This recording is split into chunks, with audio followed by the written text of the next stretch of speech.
এক, হজরত আদম আলাইহিসসালাম বিশ্ব ইতিহাসে প্রথম মানুষ ও প্রথম নবী হিসাবে আল্লাহ পাক আদম আলাইহিসসালামকে নিজ দুহাত দ্বারা সরাসরি সৃষ্টি করেন।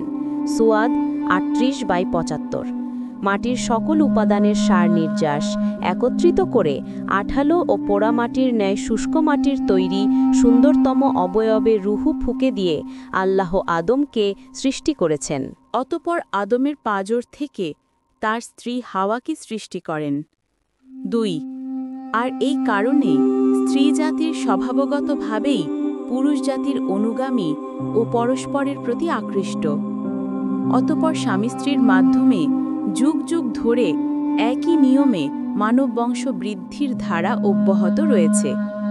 কোরআনের বর্ণনা অনুযায়ী প্রথম দিন থেকেই মানুষ পূর্ণ চেতনা ও জ্ঞানসম্পন্ন সভ্য মানুষ হিসাবে যাত্রারম্ভ করেছে এবং আজও সেভাবেই তা অব্যাহত রয়েছে।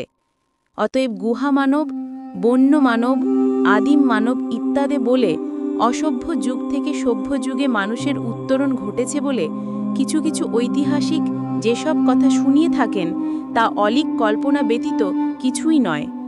সূচনা থেকে এ যাবৎ এই দীর্ঘ পথ পরিক্রমায় মানুষ কখনোই মানুষ ব্যতীত অন্য কিছু ছিল না।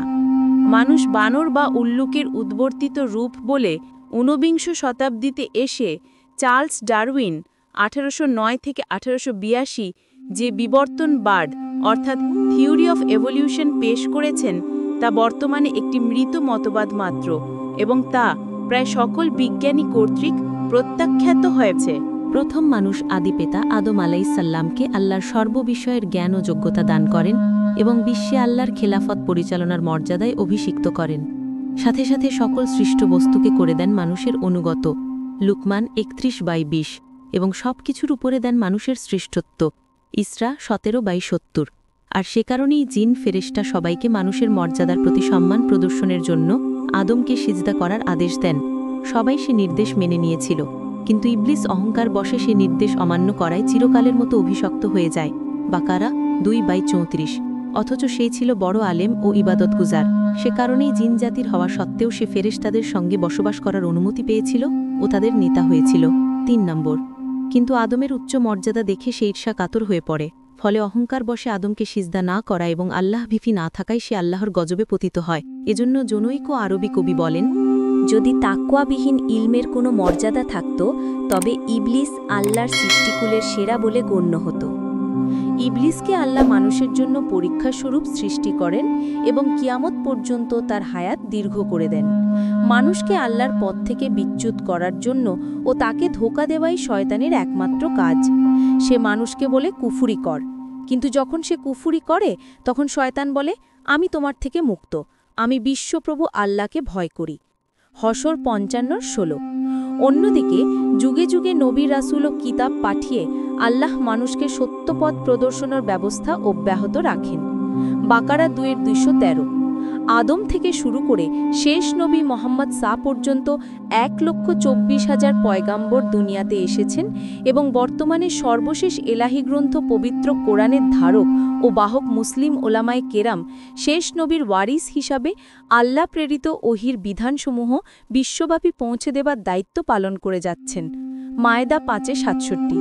পৃথিবীর চূড়ান্ত ধ্বংস তথা কিয়ামতের অব্যাগণিত কাল পূর্ব পর্যন্ত এই নিয়ম জারি থাকবে। শেষ নবীর ভবিষ্যৎবাণী অনুযায়ী পৃথিবীর এমন কোনো বস্তি বা ঝুপড়িঘরও থাকবে না যেখানে আল্লাহ ইসলামের বাণী পৌঁছে দেবেন না।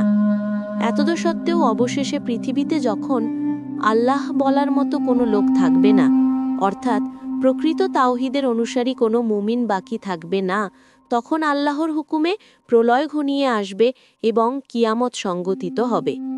মানুষের দেহগুলি সব মৃত্যুর পরে মাটিতে মিশে যাবে, কিন্তু রূহগুলি স্ব ভাল বা মন্দ আমল অনুযায়ী ইল্লিন অথবা সিজ্জিনে অবস্থান করবে। মুত্তাফফিফিন ৮৩:৭-১৮, যা কিয়ামতের পরপরই আল্লাহর হুকুমে স্ব দেহে পুনঃপ্রবেশ করবে।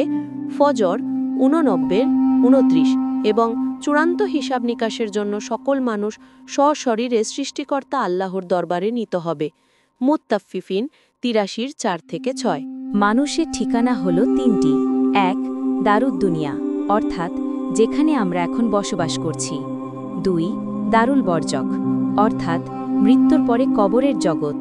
3 দারুল কারার, অর্থাৎ কিয়ামতের দিন শেষ বিচার শেষে জান্নাত বা জাহান্নামের চিরস্থায়ী ঠিকানা। অতএব পৃথিবী হলো মানুষের জন্য সাময়িক পরীক্ষাগার মাত্র।